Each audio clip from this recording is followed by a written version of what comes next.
You have a 7-figure business teaching people how to sleep. That's amazing. I was searching all the Facebook groups for the word sleep. And then I would just chime in where moms were saying that they were struggling at bedtime or struggling with their child's sleep. And I would offer me to support them. And somebody said yes. Last year, my total revenue was like $750,000. Pretty cool, right? Like I literally sit at my kitchen table. I wear leggings and a sweatshirt.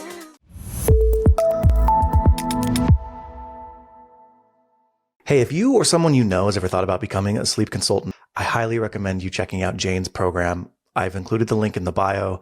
I'll see you next time. My name's Jane Havens. I have 2 kids and I'm married, and I run a sleep consulting business. Help me set some context. So quickly, tell me, what year did you start the business? And then this year, let's say 2024, how big is the business in terms of revenue, number of employees, maybe number of families helped? I don't know what other metrics you might use. So I started my business in 2018. And I think it was actually really the end of 2018. So my first full year in business was 2019. That year, I think I did like $56,000 in revenue, which I was really proud of. It was my first year in business. My business was intended to be a side hustle, and it very quickly was like a very legitimate business and something that I was really excited about. Year 2, I think I doubled it. And then after that, I actually launched my sleep consultant certification program. So my income increased drastically from there. But if we're just talking sleep consulting revenue, I think I do about $8,000 to $10,000 a month ish. Okay. So let's say 120. Yeah, it's been pretty consistent for the past couple of years. I've sort of gotten into this steady flow of I'm not spending a whole ton of time marketing my business anymore. I've been doing this for enough years where most of my business just comes to me word of mouth, friends of friends, friends of former clients. And so it's pretty steady. And the agency, how big is the agency? So it's not an agency. It's an online training program. So I don't actually have contractors working under me. I just teach people how to do this work, and then they go and start their own businesses. Last year, my total revenue was like $750,000 or something. It's amazing. Pretty cool, right? Like I literally sit at my kitchen table. I wear leggings and a sweatshirt and like barely ever put a face of makeup on and run my business from my phone and my iPad. And, I crack open my computer every now and then. And I have a pretty legitimate business, which is so not a pretty crazy. You don't need to qualify pretty. It's legitimate. You have a 7-figure business teaching people how to sleep, basically. And cool. Okay. That's amazing. Thank you for setting the context for me. Help me understand. You said you went from infants, which makes total sense to me. We've had 5 children, so I'm very familiar with the sleeping training. But you said you go from infants to toddlers. Like what does the ideal customer look like? Or what does a typical, parent customer look like when they come to you? What's their problem set? Yeah. So almost all of the families that I work with, regardless of their child's age, they all have the same struggle. They have a child that either doesn't know how to or is seemingly unwilling to fall asleep without support, right? So little infants, 4, 5, 6-month-old babies, they literally don't know how to fall asleep unless a parent is helping them, because that's just always the way that they've done it. So, their entire lives, their tiny, short little lives, they've been fed to sleep, they've been rocked to sleep, they've been pushed in a stroller or driven in a car to fall asleep. And they don't know how to get their bodies to fall asleep without that support. So we literally teach them how to do it. We give them an opportunity to try. With older kiddos, 2, 3, 4-year-olds, most of them were falling asleep independently at some point, and something happened, whether it was, sickness or travel or separation anxiety kicked in or something scared them, and it led them to no longer feel comfortable falling asleep without help from a parent. And, for 3 and 4-year-olds, that generally looks like a parent sitting in the room with the child while they fall asleep, rubbing their back. Sometimes it's not always the parent helping them fall asleep. I've worked with kids who want to listen to their Tony box, or they want all the lights on, or they need to watch their iPad to fall asleep, all sorts of stuff. And the problem with that is that when a child requires support or accommodations to fall asleep at bedtime, then when their bodies rouse awake in the middle of the night, which like that happens to all humans, it's just normal human behavior. But when our bodies rouse awake in the middle of the night, they're expecting that same support or those same accommodations. And we really want to get kids to a place where they can just lie down in their bed and close their eyes and let their bodies relax. And next thing they know, they're asleep. And so that when they rouse awake, they can do that in the middle of the night again. And why would a parent come to you? Are they like, I can't sleep through the night? Or are they worried their child isn't falling asleep by themselves? And so it's more about what happens is these parents are up all night with their kids, because if they're helping them to fall asleep at 7 or 8 o'clock at night, they pop awake at 10:30, they pop awake at 12, they pop awake at 2 and 4 and 6. And so they're up all night long needing help getting back to sleep. And so these parents are exhausted. And the primary reason that I would say parents come to me for support is because kids cry when we work on it. And there's a lot of negativity in this current climate of parenting when it comes to kids crying. Parents have a lot of guilt around their kids being upset, and it's really sort of triggering to them. It's raising their blood pressure, their cortisol is soaring, and frankly, they feel like bad parents because they can't get it straight.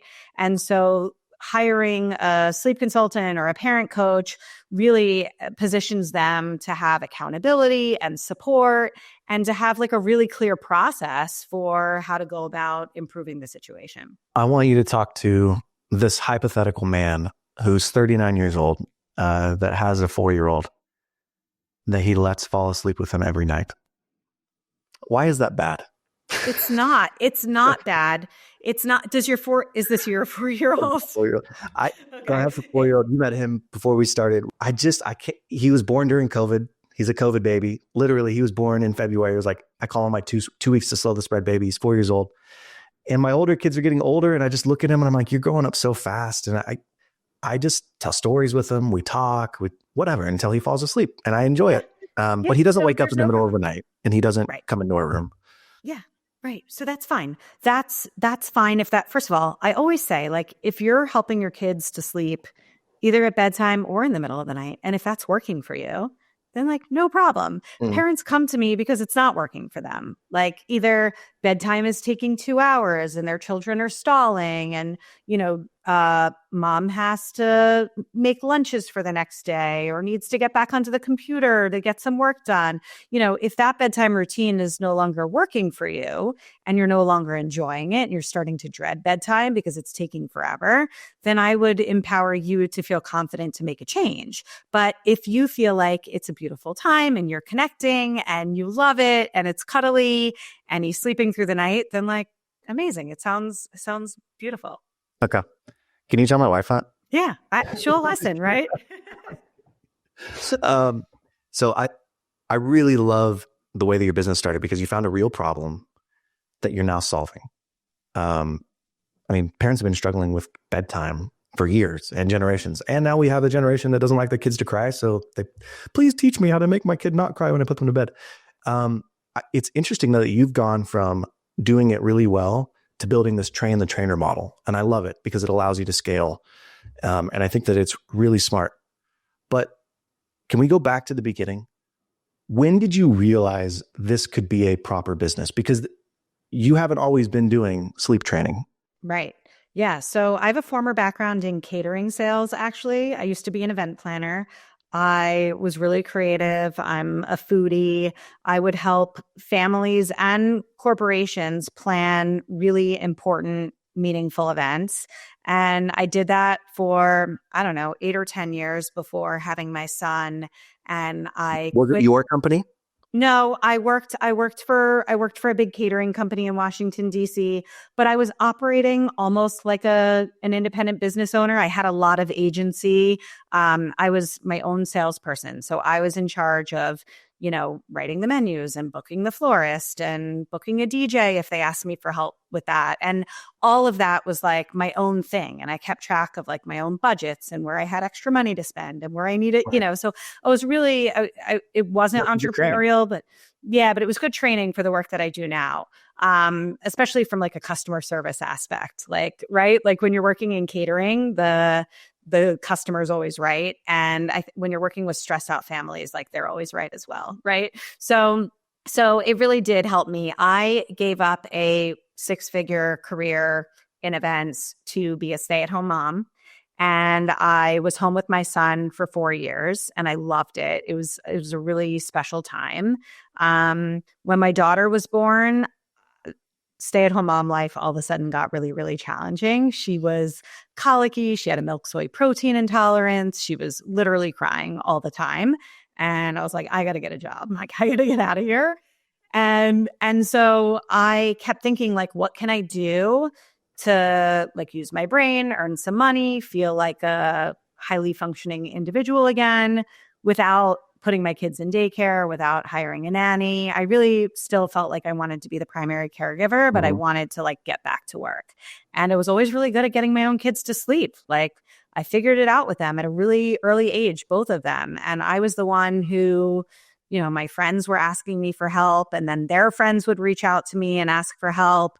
I literally did this work for free, I think for like 4 or 5 years before I actually realized, wait a second, I should like get certified and start a business. So one day on a whim, I just said to my husband, like, I think I want to take a training. I think I want to like actually turn this hobby of mine. It was literally just something I did for fun. And I was like, I think I want to turn this into a business and it'll just be a side hustle. I'm not going to like do this full time. I'm going to dabble. And very quickly, it was like a very successful business right out of the gate. I had no problem finding clients. I had people who were ready to work with me, and it just sort of steamrolled from there. So, have you always been entrepreneurial? Like, had you always had in your mind, like, yeah, I want to start a business? No, but I come from a very like entrepreneurial family. My father is an entrepreneur. One of my brothers is a true entrepreneur. The other, I would say, is a wannabe entrepreneur. Like he's a lawyer. Yeah, a entrepreneur. He's a lawyer, but he has like other things that he works on. He's always trying to make money in interesting ways. So I would say that he's entrepreneurial as well.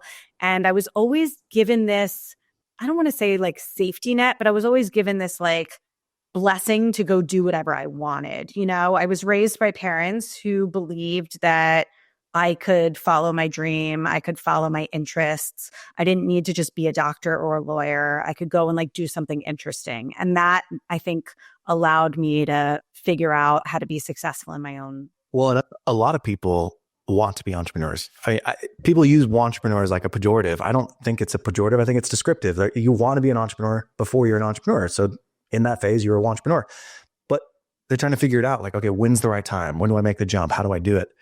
What was the trigger for you? Like, why did you decide at that point? You've been doing it for 4 years. Why not continue to just do it? Like, why were you like, I'm going to take a course and start a business? So I think the one thing that I think is really different about me and my personality than most of the people who I see who are entrepreneurs or whatever the word is, right?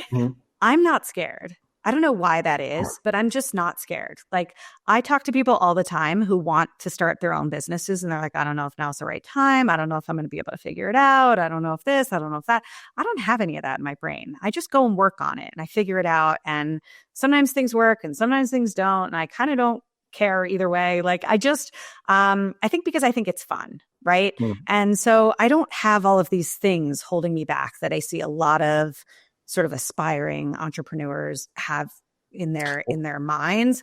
My moment, I think, was just that I was so frustrated with my daughter, to be completely transparent. Like she was wearing me down. Like, I don't know if any of your kids ever cried nonstop, but like my daughter cried nonstop. It was brutal. She was a beautiful sleeper. Like when she was sleeping, but when she was awake, she was crying. And I was done. I was like, I got to get out of here. So I needed an outlet. This was an outlet for you. Yeah. What was your family situation like at the time? Were you guys like, hey, it'd be really nice Jane, if you got a job because we want to get to a bigger house or we want to take a vacation, or were you already comfortable enough where it's like, it wasn't going to make a difference necessarily one way or the other? So we definitely were not, I was not doing this for the money, not at the time. We were comfortable. My husband has a good job. He was sort of like, he's a lawyer and he was sort of steadily climbing the ladder, and he had had some like really good work opportunities. Of course, like more money is always great. But when I got into this, it wasn't for the money. It was for an outlet to do something creative. And I thought, if I make a little extra money, great, I'll wallpaper my powder room, or I'll, maybe we'll go to the beach for a few extra days. Yeah. In the sun, like we weren't thinking that this was going to make a major impact on our bottom line. I just felt like I needed to function as like a smart adult again. Yeah. And that was my main motivation at the time. I was just telling somebody this. So my mom is the smartest person I've ever met. She's a genius. She was tested as a child. Like she was actually a genius. But she grew up in the 50s and 60s. And I always think it's funny that back then it was like, oh, you're a genius. That's great. You're going to make really good dinner. Like you're going to wallpaper that powder room someday. But, she's exceptionally bright. And she was always doing things with us, like helping us work through mentally how different things work. So it's fascinating to me to hear your story, right? Because you're like, I needed an outlet. So I started a business. And for many people, that's how it starts. They're passionate about something, they like doing it, and they need an outlet. And then all of a sudden the passion project kind of becomes the main thing. How did you get your first customer? I think it was in a Facebook group. Okay. I'm almost positive. The interesting thing, I do remember my very first client was a mom with a 6-year-old little girl, which is crazy because when I got into this line of work, I thought I was going to be working with babies. My own kids weren't even 6 at the time. So like that felt really out of my comfort zone. Right. And the first person to hire me had a 6-year-old who was sleeping in bed with her. And that was no longer working for their family. And so it was really scary and really overwhelming, but I accepted the challenge, and she didn't know that she was my first paying customer. Yeah. And we actually had a great outcome. And that gave me a lot of confidence because it was a case that I really thought, I was like, I don't know what to do with this. Right. But I figured it out and I gave her all of my attention and it was great. So you went out, you got certified. I'm doing this. And then the first place you went was Facebook. You're like, I'm going to find somebody in a Facebook group. Yeah. So I'm in my early 40s. I'm like one of the first Facebook adopters, right? Like Facebook came out, I think it was my sophomore year in college was when Facebook became a thing. And I went to school in Boston. So we were like the third school. Yeah. Facebook, right? So Facebook is just like a part of my life. And I feel like it always will be. If I'm just on the internet, I'm probably on Facebook. And I think around this time is when Facebook groups were becoming a thing when I first started my business. So there were all these moms groups, local groups, or interest groups. They're literally Facebook groups for women who like to shop at Nordstrom, or there are Facebook Dude, there's so many Facebook groups now. So, right? You can find your tribe. You can find your tribe. Yeah. You weren't finding other weirdos. Now you can find your other similar weirdos. It's amazing. Yeah. So I'm pretty positive that mom found me in a Facebook group. In the very beginning, when I first started my business, I was basically searching all the Facebook groups for the word sleep. Okay. Because, right, like I would just go into that search bar. Yeah, I would just go into the search bar. Not all of the Facebook groups, but the Facebook groups that I was most active in. A couple of times a day, I would just search the word sleep or bedtime, and I would filter to see the most recent posts with those words. And then I would just chime in on posts where moms were saying that they were struggling at bedtime or struggling with their child's sleep. And I would offer to get on a quick call with them and see if it would be a good fit for me to support them. And interesting. Yes. There are businesses now where that is their business model, is that they're like, hey, I don't know, pressure washing company. I will go join local Facebook groups in your area. And when I see someone has a need, I'll chime in. And they pose as like the business owner. They have a VA doing it essentially, but it's through Facebook groups. So you were effectively doing that, or at least recognized the power of the distribution channel of Facebook, probably before most people saw it. Was it effective? Like, were you getting leads that way pretty quickly? Yeah, I was. And I still do today. I mean, I don't spend as much time doing that now because I have, hundreds, if not thousands. I've worked with thousands of families at this point. Yeah. So most of my business comes to me because, somebody got my name from their sister-in-law or from their old college roommate. And, I helped them with their kid and now they're reaching out for help. But I still hang out in Facebook groups just because I think generationally, like that's what's comfortable for me. And the way Facebook works, the algorithm shows you what you are engaging with, right? So if I'm engaging with posts about sleep, then that's what's coming up on my feed. And if it comes up, I comment. So I still do it to this day.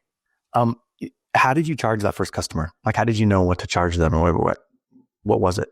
So what I did was when I completed an online certification course to like say that I was a certified sleep consultant.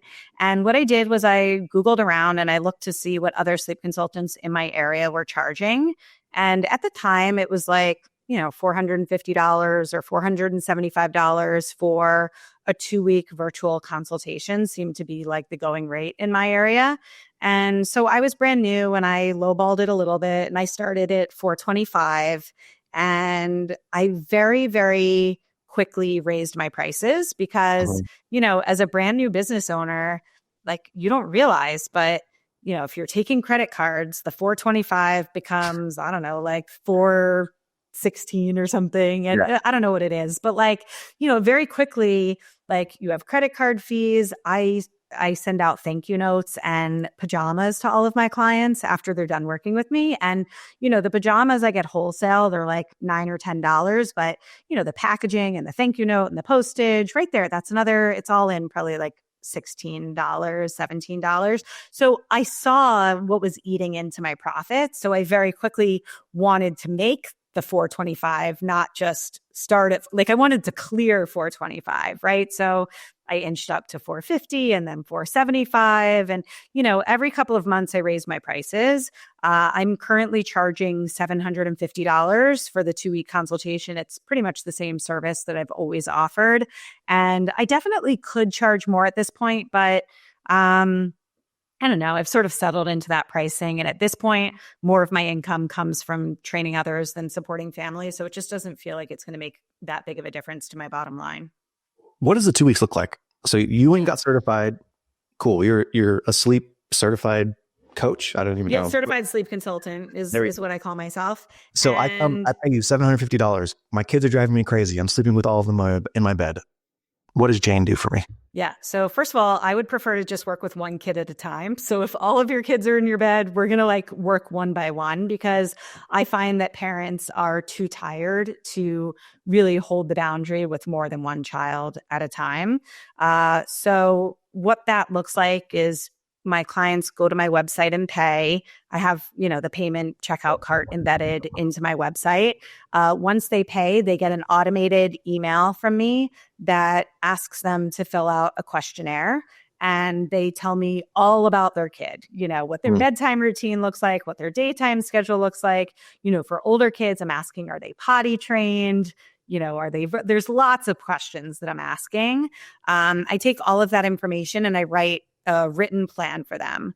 The written plan outlines everything from, daytime schedule, bedtime routine. For older kids, communication strategies, role play techniques, big picture, all of it. I send that over to them and they hop onto my calendar for a call.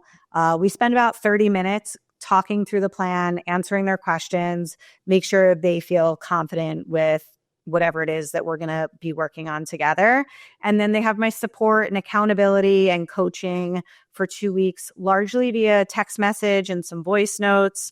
If I need to get back onto phone calls here and there, happy to do that. But I just ask that they schedule them rather than like calling me in a panic at 5:30 when I'm trying to feed my own kids dinner. And right. And then we usually do a wrap-up phone call at the end. The wrap-up call is a great opportunity to get questions answered pertaining to parents want to know about, well, what happens when we travel, or what if he gets sick, or what happens when teething or separation anxiety crops up, right? So we sort of cover all of that on the wrap-up call. So they're paying you for you to create a schedule for them, to just be very prescriptive. This is what you do. This is how you communicate. Here's some role playing strategies, etc. And then effectively a once a week accountability call. How's it going? Fill me in. Yeah, well, we're communicating by text daily. Most of my clients, I do like a morning check-in after I get my kids off to school. I will shoot off all of my text messages. Good morning. How was the night? And they give me the rundown, and then I can sort of send them. Do you do it back? Yeah. You don't have like a VA or an assistant who's automated that for you? No, I do that all on my own. Jane. No, I would never turn that over. I would never turn that over because people hire me for me. Like they hire me because they've heard that I'm the best, not because, my VA is the best. No, like they hire me for me. I'm not saying you should have your VA text them. What I'm saying is if you have a specific time that you text everybody every day and it's a general check-in, hey, just checking in for the morning. That's it. Just schedule that so you don't have to physically go in and type it. And if they respond, of course you respond to them. I'm not. Yeah, that part I'm not saying. But like an automated text message from your cell phone, you can do that. Yeah, I think you can schedule text. Yeah. I think in the recent Apple update, you can do that, right? You and I. So I'm 39. You and I are at that age where we're like we are starting to turn into boomers. We're like, I have to figure that out. That just sounds hard. Like totally. I always joke with my husband, like, can you imagine how successful I would be if I only knew how to use my own computer? Like, I say that to him all the time because he's like my tech support. I'm like, can you help me print this out bigger or it's not fitting on the page, right? And he's like, oh my God, like what is wrong with you? But it's cool because you found your system that works and it works for you. So you don't have to go and change the game. And the only reason you'd really be worried about automating that stuff is if you needed to save time so you could scale, you're trying to get more, but you found the rhythm that works for you. So that part's fine. Do you offer like money back guarantees or, hey, if you're not happy, I'll do X, Y, and Z? So I want all of my clients to be happy, of course. That being said, the work that we're doing together, like I cannot guarantee their success because they have to do the work. Right. So it's sort of similar to, if you hire a trainer at the gym or a nutritionist, but then you come home and you like stuff your face with pizza and ice cream. Like that's not the nutritionist's fault. Right. And so my work is very similar. Like I can give them the information. I can do my best to coach them and hold them accountable, but ultimately they need to do the work. So I don't offer a money back guarantee. What I will say is that for families who I feel are really coachable and who are doing exactly what they should be doing, if we're not getting the results that I would expect to get, then I stick around for a little bit longer. I hold their hands for a little bit longer. I help them to the finish line. Just because it's a 2-week consultation, I don't leave them high and dry at day 14 if I feel like they're doing everything right and we're just, we're not exactly where I want to be. It costs me nothing to give them a few extra days. So yeah, that's how I treat it. So I really like, this is kind of how I frame when I look at businesses is we first start with the thesis. Like the thesis has to have a problem. And the problem set is people have kids that have a hard time sleeping and or parents have a hard time getting their kids to sleep. Okay. So you've clearly articulated that, which I really like. And then you've defined the product. Hey, it's a 2-week sprint. Here's what I'm going to be doing for you. I create the calendar. We have check-ins. I'm an accountability partner as well as a support and a coach, etc. So I like all that. It sounds like you got your systems set up. You've also identified the distribution, which is like Facebook groups. It seems pretty straightforward to me if I'm going to say mom. It's going to be 99.9% moms who are going to be doing this type of work. My question though is, and this is the part that seems crazy to me, you have a ton of customers. Like how do you stay at $8,000 to $10,000 a month? I'm just going to do some back of the envelope math. That is, let's just say 2 weeks. So that means there's 2 periods of time. So that's 4. Okay. 750 goes into 8,000. Let's just say 10 times. So you've got to at least be getting 5 people every 2 weeks that are essentially starting with you. That seems like a high churn. That seems like a lot of work to be getting people in. Have you just set up really good systems and funnels to constantly keep actually really don't have any funnels. I really don't have any funnels. You may not call it a funnel, but I'm sure you have something that's like, okay, this is how I keep myself organized. You'd be surprised. Yeah, I really don't. I mean, I would say that I'm really busy because I'm good at what I do. So I get families results. It's life changing. I'm working with a mom and dad of a 4-year-old right now who had not slept through the night in 2 years. They waited 2 years to get help. And Jeez Louise. in 2 nights, I got that little stinker sleeping through the night, okay, in 2 nights. And we've only been working together. We're on day like 7 or 8 at this point. And literally every single day, I send them a text and I'm like, just checking in. Everything's still good. And they're like, oh my God, our lives are changed. Like, we're literally telling everybody about you. So, it's not always that easy. Like, sometimes I have to work harder to get the results that I want my clients to get.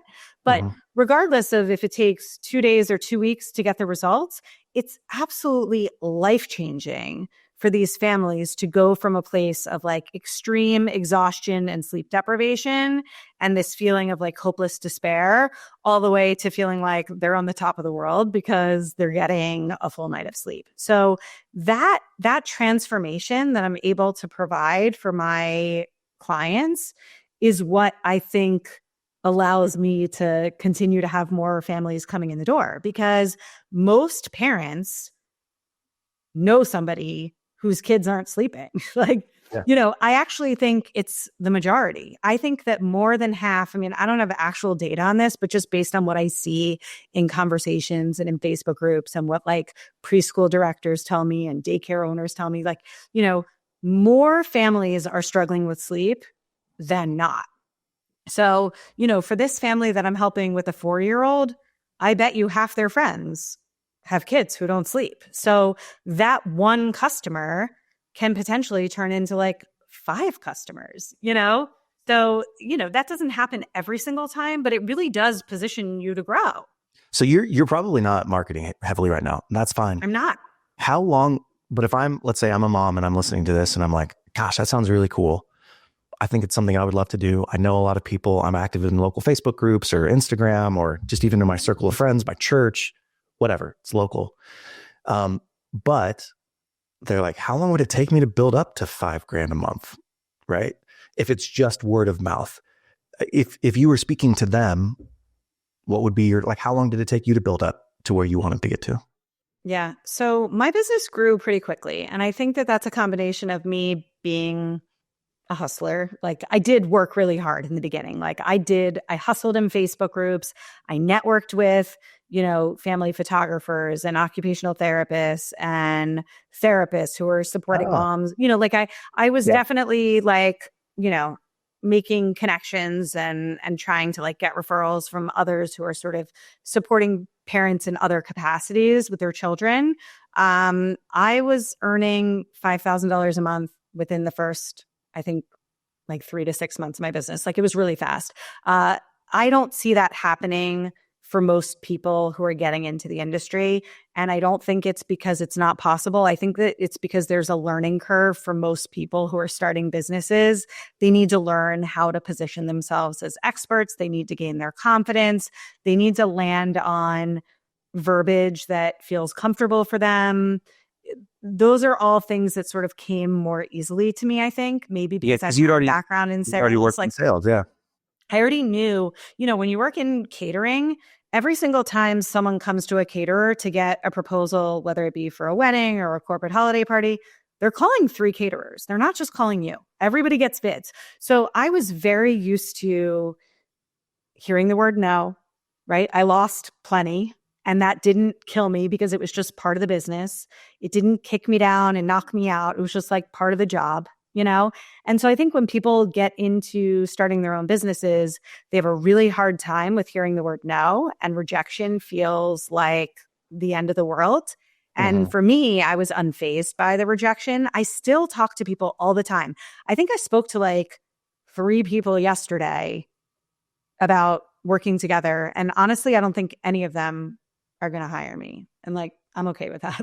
It literally still happens all the time, and I'm unfazed by it. So I think that the reason it takes people time to really get going is they let their emotions get the best of them. They get knocked down, and then they're like, this is hard. Nobody wants to hire me. Nobody wants this type of service. And that's really not true. I just think to some degree, it's a little bit of a numbers game. So, but you get knocked down and you get up again, and you're never going to keep me down. That's right. No. Chumbawamba? That's right. No? Is it? Yeah. Okay. Never mind. I knew what you were doing. Okay. So my second to last But I didn't question. answer your question. I think the answer to the question is, if you're hardworking and if you're not going to give up on yourself and if you're really going to commit to growing a successful business, I think it probably would take 6 months to a year to get to the point where maybe you were earning $5,000 a month if your pricing was similar to mine.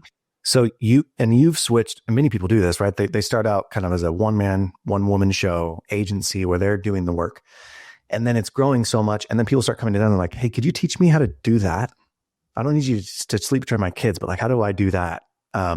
Or you're just thinking, I have so much demand, I got to train other people to do it. What was the moment where you decided, hey, I'm going to do the train to the trainer model? Yeah. So what I realized was that it was really fun to grow a business. And it was really fun to start making some very real money. When I first started, I was just, if I made $2,000, not that that's not real money, but like, I started making like really good money. And I was like, okay, how am I going to, I'm in like one big fat competition with myself. Like it's like a video game where I'm the only one playing. And it's like, I want to get to the next level. And it's not even about what everybody else is doing. It's like, I want to beat my own high score. That's sort of how my brain works. So I got to the point where I was so busy with clients, I couldn't really beat my own high score anymore because I was just so busy. And so my two options were really, do I bring on other consultants to work under me as sort of independent contractors, or do I create my own training program? Those were really like the two options that came to mind. And I am, I guess, a bit of a control freak. I don't really trust people to do work for me under my own name. Like, I don't know. I like to do everything myself. I do have some people in my business that support me, very limited. I basically am a one-woman show.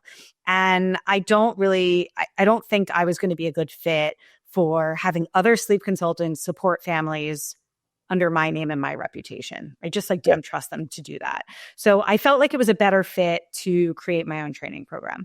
I also thought there was need for improvement in the training world. The programs that existed prior to me launching Center for Pediatric Sleep Management were lacking in a few areas, namely support for their students. It was sort of like just like an online course and you're on your own kind of thing. There was no accountability. There was no support. There was no camaraderie. There was no community inside of these programs. And they were sort of like promising that, but not delivering. And I can say that because like I was in one and they told me that there was going to be like mentorship and support. And I was like, okay, where's that?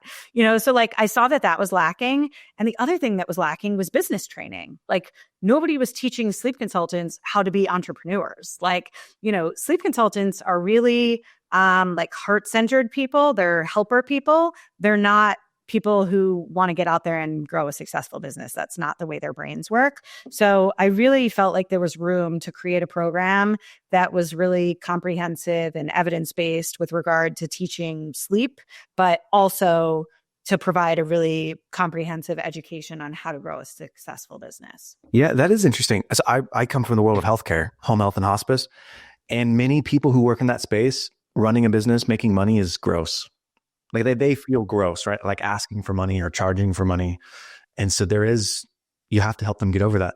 So your course, I don't even know if I should call it course, training, not only trains them on the product that they're delivering, which is sleep training, but it also trains them on, hey, how do you position yourself? How do you market? How do you run a business? How do you charge? All those things. On top of the fact that you also have a community then that they can join and be a part of, brainstorm, troubleshoot, et cetera, after they start. Yeah, that's exactly right. So I have experts in various fields that have come in to train inside of my program on sales, on marketing, on business growth strategy, on mindset work. I actually think mindset work is the most important component because, if you don't believe that you're capable of growing a successful business, then you're not, right? You have low churn. Do people not opt out after they join the community? What do you mean by that? So churn just means how frequently your members are coming in and coming out. So if, for example, I have 5% churn a month and I have 100 customers, that means that I'm losing 5 customers every month. Well, I don't lose any because mine's lifetime access. It's not, they don't pay. Oh, okay. So it's not ongoing. It is, well, it's ongoing in that it's lifetime access, but I don't have any churn. I mean, people might quietly leave if they decide they're not going to finish the course, or they decide they're not going to grow a business, or maybe they don't, whatever. There are people who probably quietly opt out, but there's no official churn because they just pay one time and then, yeah, exactly. That makes total sense. Dude, this is like the modern day better version of Amway. Or what was that other one where they would get like a pink Cadillac if they increase their sales? Okay, so it's not multi-level marketing. Hold on, hear me out. I said it's like it, but better. Yeah. It's like it in the sense that you are like those targeted stay-at-home. You saw it in my eyes. I was about to go. I was about to like. I know. Don't worry. I would have let you kill me. Like it's targeting stay-at-home moms, and they're not any dumber than men. They just have a different occupation, right? And so they're targeting these women that could be high achievers that just have untapped potential. Except in those, it's been like, bring your friend on and you'll get a piece, and then you have downstream. But they're still like selling a product. They're advertised as like having their own business. LuLaRoe was like this for a while, where it's like you can have your own business. This is not like that in that sense, right? It's like it in the sense that you're creating entrepreneurs. They are creating their own businesses. There's no downstream. They're paying to be a part of your course. They're getting a good education. They have a community that they're involved with, and you're teaching them how to run these businesses.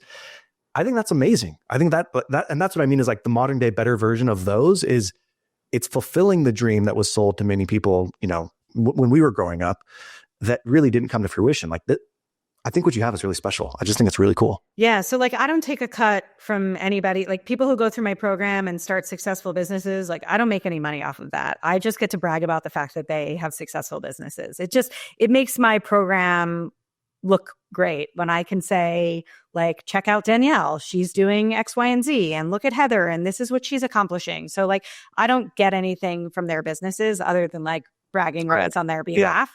Yeah. What I will say is that like we've talked a lot about stay-at-home moms, but actually a majority of the women who enroll in my program are not stay-at-home moms, believe it or not. But they are teachers, they're nurses, they're occupational therapists, they're doulas who are burnt out in their existing jobs and looking to either transition out of their jobs, or they're just looking for a way to make extra money without hating their job. That's really interesting. Yeah. So it's not just people who are like, I want to make some side income, but I've been a stay-at-home mom for a while. It's like these are professionals. A lot of them. Yeah. We have a ton of teachers in the program. And one of the most special things that anybody has ever said to me, and actually a lot of teachers say this to me, is that becoming a sleep consultant has made them hate their 9-to-5 less, because they were so burnt out. Yeah, like they were so burnt out in their 9-to-5, but they didn't feel like they could leave their job because they have this health insurance and they have their steady income, and they're not in the position to just ditch their job and build a business from scratch. But they keep their jobs and they do this on the side, and it makes them less salty about their existing job because they can just look at it as like, I go there. It's like quiet quitting. Like they go and, they collect their paycheck and they have their health insurance, and they're less miserable because now they have work that maybe doesn't like fully support them, but it fills it's meaningful and it's extra income, and it just makes them feel better all around. And I love that. That is really, really cool, because all of us crave meaning in our work. I mean, how many people have you met that make a lot of money that are just miserable, unhappy people? I mean, your husband's a lawyer. He would tell you he's miserable. I mean, I don't think he is, but he would say that he is. But, a lot of people hate their job. They feel trapped because they don't get the fulfillment from it. And I think there's something really, really valuable in being able to do something that you enjoy, and that's solving a real need. Like, these parents need this. You are solving a real need. Anyways, I'll stop pontificating. Is there anything I didn't ask that you're like, I wish we would have talked about this? Oh my gosh. Those are always such hard questions to ask. Okay. Like, I don't know. Okay. Forget that question. Here's one of my favorite questions. I've never asked it before. You're my first, but I've heard it asked. What is something that you believe to be true, but you don't necessarily have data or evidence to support it? So it could be with these children, like, oh, I think that these children are the result of parents who grew up eating too many gummy bears from microwaves. You probably don't believe that, but I'm sure that you've developed an intuition around this stuff. Yeah. Well, what I will say is that my work is getting harder, not easier, with regard to, especially when it comes to parent coaching with the older kiddos, 3, 4, 5-year-olds. My work is getting harder. And I think that that is because of the climate that like we are in parenting wise these days. And it's a few things. Number one, especially I'll speak for Americans, because I don't know if you have an international audience, but like at least here in the States, most households have 2 working parents right now. And that is not the way that we were set up like 50 years ago, right? There was a parent present for the children kind of at all times. And that is not the case anymore. So parents are really stretched thin. They're overworked. They're exhausted. They don't have the time or the energy or the patience to really like give their kids what their kids are craving. And the kids are feeling that. And that's making bedtime hard, you know? And then also, I just think we're in this era of like gentle parenting, which has really evolved into permissive parenting. And so parents are being steamrolled by their 3-year-olds and do not have control over their household. And I would argue that we were better off with parents who, you know, the way our parents talk about, like my parents say all the time, like, we never would have allowed that, or we never would have, right? Like, I think we need to get back to that a little bit. Like, I'm a little bit more old school when it comes to my parenting style. I'm like very straight and to the point, and like I do what I say and I say what I mean. And I think we need to get back to that a little bit. I think all parents would benefit from getting back to a little bit more of like an authoritative parenting style, not authoritarian, but authoritative, and really sort of like taking back the head of household position, because, you know, when a 3-year-old or a 4-year-old is in charge of your household, or, you know, even if it's just bedtime, usually that doesn't really go very well. Right. And so, right, like I always tell parents, you know, like we don't let our kids decide where they go to daycare. We don't let them decide what car seats they sit in. Those are mommy and daddy decisions.